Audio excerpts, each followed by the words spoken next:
विधायक और सांसद कह रहे इतना खुला भ्रष्टाचार हमने नहीं देखा। जेजेपी के विधायक दादा गौतम कह रहे हैं कि भाई सरकार में खोपर बढ़ गया है, अकेला जीवने लग रहा है। दादा गौतम बता रहे हैं, यानी कि उनके विधायक है नारनौल से दादा गौतम। वो दुष्यंत चौटाला के बारे में कह रहे हैं कि भाई वो खोपर अकेला ही जीव रहा है। मैं मांग करता हूँ कि जांच हो इस बात की, भाई क्या जीव रहा है, भ्रष्टाचारी है। और डॉक्टर अरविंद शर्मा जो सांसद है वो कह रहे हैं कि रोहतक में एक पूर्व मंत्री है, वो अमृत घोटाला में 200 करोड़ रुपए के वो घोटाला करके, ये हम कहें वो बात अलग है, मगर डॉक्टर अरविंद शर्मा कह रहे हैं कि उनके पास सारे लोहे के काज में सारे ठेकेदार भी हैं सारे। तो ये भ्रष्टाचार, महंगाई, बेरोजगारी और विकास की पटरी से उतर गया। जो एक बड़ी मुश्किल से राज अपने इलाके में आया था, जब राज आया तो हरियाणा में खुशहाली आई और ये इलाका विकास के मामले में आगे गया। बहुत से विकास के कई उदाहरण मैं दे सकता हूँ, लेकिन एक उदाहरण देके मैं अपनी बात समाप्त करता हूँ। हमारे समय 2010 में केंद्र की सरकार ने फैसला किया कि मेट्रो दिल्ली से बाहर आएगी। 10 से 14 तक हमारी सरकार थी। 4 शहरों को मेट्रो से जोड़ने का काम हुआ, गुड़गांव, फरीदाबाद, बल्लभगढ़ और बहादुरगढ़। 10 से 14 तक। 14 के बाद खट्टर सरकार आ गई। अभी जयवीर वाल्मीकि जी ने एक प्रश्न उठाया विधानसभा में कि भाई कितने किलोमीटर पिछली सरकार में मेट्रो बनी और कितने में आप में बताया, आप बताओ। 81 किलोमीटर हरियाणा में मेट्रो हुड्डा सरकार में बनी, और 9 साल की इस सरकार में, 9 साल की इस सरकार 1 इंच भी मेट्रो आगे, एक खंभा भी मेट्रो आगे नहीं बढ़ा। आरआरटीएस मेट्रो को आगे बढ़ाने का जो प्रोजेक्ट था, 4 प्रोजेक्ट और थे, एक जिसमें बहादुरगढ़ से रोहतक भी था वाया सापला जो आगे बढ़ने थे, एक अपना कुंडली सोनीपत, एक दिल्ली मेरठ। दिल्ली मेरठ मैं आपको बताना चाहता हूँ, दिल्ली मेरठ, दिल्ली से रोहतक दूर है, मेरठ दूर है, रोहतक नजदीक है। दिल्ली से मेरठ दूर है, रोहतक नजदीक, मगर दिल्ली मेरठ, और ये तो मैं पार्टी से भी ऊपर उठ के बात कह रहा हूँ क्योंकि वहां भी बीजेपी की सरकार है यूपी के अंदर। लेकिन दिल्ली मेरठ का उद्घाटन हो गया, दिल्ली से मेरठ तक आप मेट्रो में जा सकते हैं। लेकिन बहादुरगढ़ की मेट्रो साखोल का आखिरी खंभा जो 2014 में हमारी सरकार मंजूर हुआ था, उसके आगे आप 4 शहर छोड़ो, 4 इंच या 4 खंभे भी मेट्रो के आगे नहीं बढ़े। तो विकास की पटरी से उतर गया।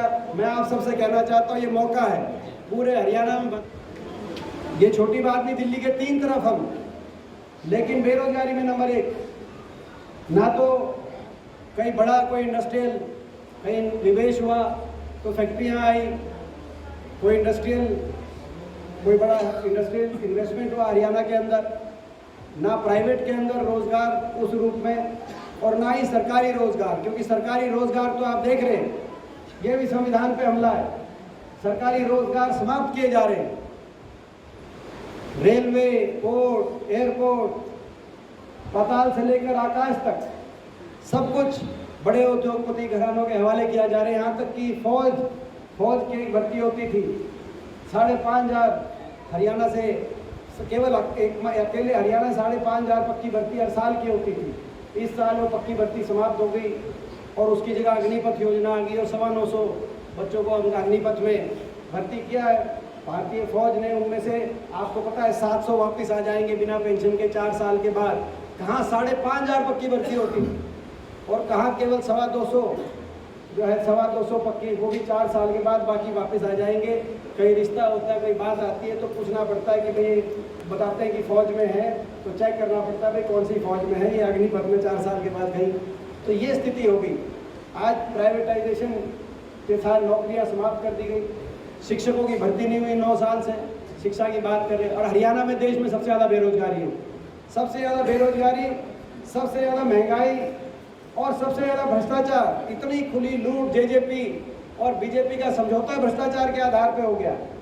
आपस में मंत्रियों ने महकमे बांट लिए खुली आपस में, खुले तौर पे अपने अपने जो है। और ये हम नहीं कह रहे, बीजेपी और जेजेपी के खुद के विधायक और सांसद कह रहे इतना खुला भ्रष्टाचार हमने नहीं देखा। जेजेपी के विधायक दादा गौतम कह रहे हैं कि भाई सरकार में खोपर बढ़ गया है, अकेला जीवने लग रहा है। दादा गौतम बता रहे हैं, यानी कि उनके विधायक के नारनौल से ज़्यादा वोट है। वो दुष्यंत चौटाला के बारे में कह रहे हैं कि भाई वो खोपर अकेला ही जीम रहा है। मैं मांग करता हूँ कि जांच हो इस बात की भाई क्या जीम रहा है, भ्रष्टाचारी है। और डॉक्टर अरविंद शर्मा जो सांसद है वो कह रहे हैं कि रोहतक में एक पूर्व मंत्री है वो अमृत घोटाला में 200 करोड़ रुपए के वो घोटाला करके, ये हम कहें वो बात अलग है, मगर डॉक्टर अरविंद शर्मा कह रहे हैं कि उनके पास सारे लोहे के काज में सारे ठेकेदार भी हैं सारे। तो ये भ्रष्टाचार, महंगाई, बेरोजगारी और विकास की पटरी से उतर गया। जो एक बड़ी मुश्किल से राज अपने इलाके में आया था, जब राज आया तो हरियाणा में खुशहाली वाले पहुँच गए पंडित नेहरू जी के आवास निवास पे, और प्रधानमंत्री उस समय देश के प्रधानमंत्री थे, और पंडित जी ने जो बताया दादाजी ने उस समय कि उस घटना में बता रहे थे कि पंडित जी ने भी खुद अपना जाके चाय बनाई और खुद चाय पिलाई, क्योंकि उस समय 6 बजे जो सुबह पहुँचे तो घर पे कोई था नहीं, ऐसा ज़माना था, ऐसे लोग। तो खैर आज ऐसे समय की मैं समझता हूँ कि कल्पना करें, जब कांग्रेस पार्टी की सरकार बनी हरियाणा में चौधरी भूपेंद्र सिंह हुड्डा जी के नेतृत्व में, तो पूरे उत्तर भारत में बाबा साहब के नाम से एक यूनिवर्सिटी, एक विश्वविद्यालय, कल हम 14 तारीख को 14 अप्रैल में अम्बेडकर जयंती कल हम सोनीपत में बनाएंगे कांग्रेस पार्टी विशाल जनसभा, जहां वहां जनसभा कर रहे हैं उसके साथ में एक आप जाएंगे, वहां पे आप जनसभा देखेंगे तो एक बड़ा विश्वविद्यालय आपको दिखाई देगा।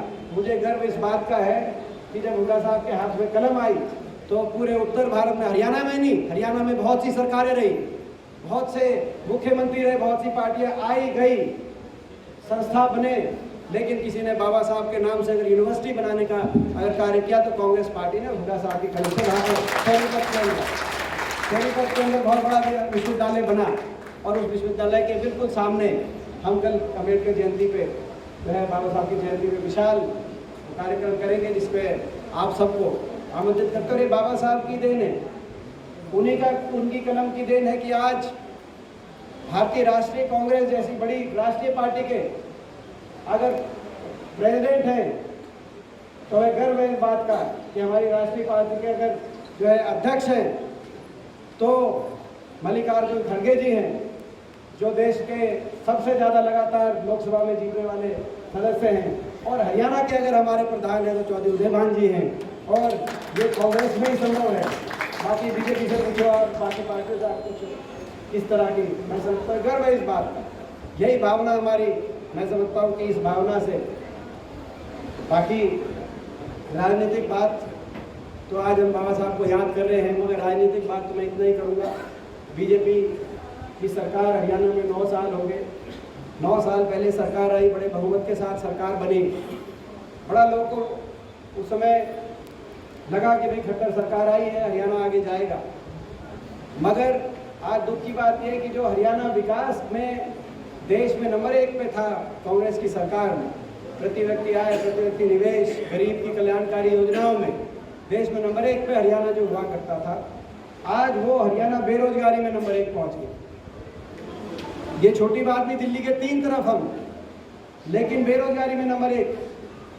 ना तो कहीं बड़ा कोई इंडस्ट्रियल कहीं निवेश हुआ तो फैक्ट्रियां आई, कोई बड़ा इंडस्ट्रियल इन्वेस्टमेंट हुआ हरियाणा के अंदर, ना प्राइवेट के अंदर रोजगार उस रूप में, और ना ही सरकारी रोजगार, क्योंकि सरकारी रोजगार तो आप देख रहे हैं